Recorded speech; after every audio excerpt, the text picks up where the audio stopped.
What's going on YouTube and Facebook? I don't like the way this is actually set up. It's got me kind of blocking.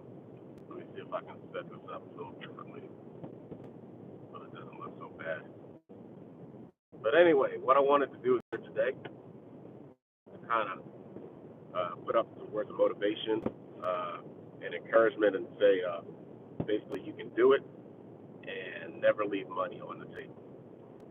So the reason I say that is because today I had a meeting with a construction site. They're building homes in the area, and they needed someone to come and do what's called site cleanup. Now, I didn't really know what site cleanup was, but I took the appointment, the meeting, to kind of get an understanding.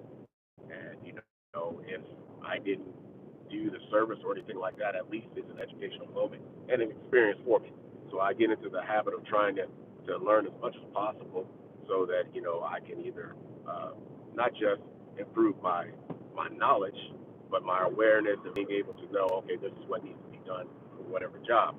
So I had a meeting with him today. He wasn't there, so he had someone else do the meeting for me, and he walked me through the job site.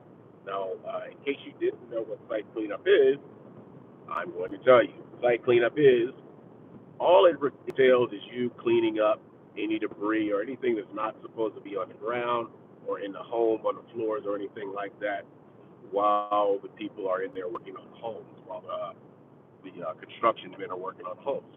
So while you're doing that, they're still working and stuff like that, but there are multiple sites, multiple homes that they're working on. At this particular site, they do 3 to maybe 5 a week, if they're on schedule.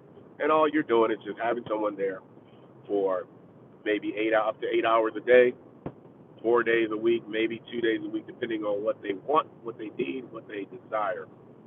And they're just picking up behind the workers that normally pick up the stuff, but there may be things that they miss, because they're working all day. They may miss it as understand. That's all site cleanup is. Now, after speaking to him, we went and did some other things. He said, okay, well, we have a cleaner here now, but it's getting overwhelming for them. They only have a certain number of workers, and they have this site, and actually I found out they have another site, which makes it even more difficult for a small team. So that's where subcontracting comes into play. So he tells me, okay, do you guys do post-construction clean? I say yes, because I'm going to say yes to everything, which I've learned, especially being in CBN and working under, being mentored by AJ Simmons of Clean Business Network, and also, all the other, you know, big timers in there that share a wealth of knowledge. So I said, yes, we do that. We do post-construction clean. We do the rough clean. We do the final clean, the touch-up cleans. We do all of that. Then he said, do you do pressure washing? I do a little pressure washing. Oh, in my head, I do a little pressure washing, but yes is always the answer. Because if you think about it, if I can't do it, which I don't want to do it, I subcontract it out to someone, add a profit to whatever I'm going to pay or whatever they're going to charge me, and then I get a profit, and I'm not doing any of the pressure washing myself. So he says, okay, well, we got pressure washing. He didn't say painting, but I have somebody for. But I'm saying this is because that even though you may not have the manpower at this point to handle some of the jobs that may come your way, you always have the opportunity to subcontract that out to other cleaning companies, and it's real easy to do. You just have to. Personally, I have to get out of my own way because I like to be in control of a lot of things and know what's going on. But you have to be willing to say, okay, well, this is a company, established company that's been doing this for a while. Why don't I hire them to do the job? You know, pay them whatever their fee is, or you can break it down and say, okay, well, I'm going to pay you a percentage of what I get. Normally, what I do is I find out what they charge, I upcharge the client, and then and there you have everything that you need taken care of, and you know that they're a reputable company, they're going to take care of it, and then you can work on other things. And this is pretty much what I plan on doing with this job. I don't plan on doing any of the work. That's if I get prayers going up, please.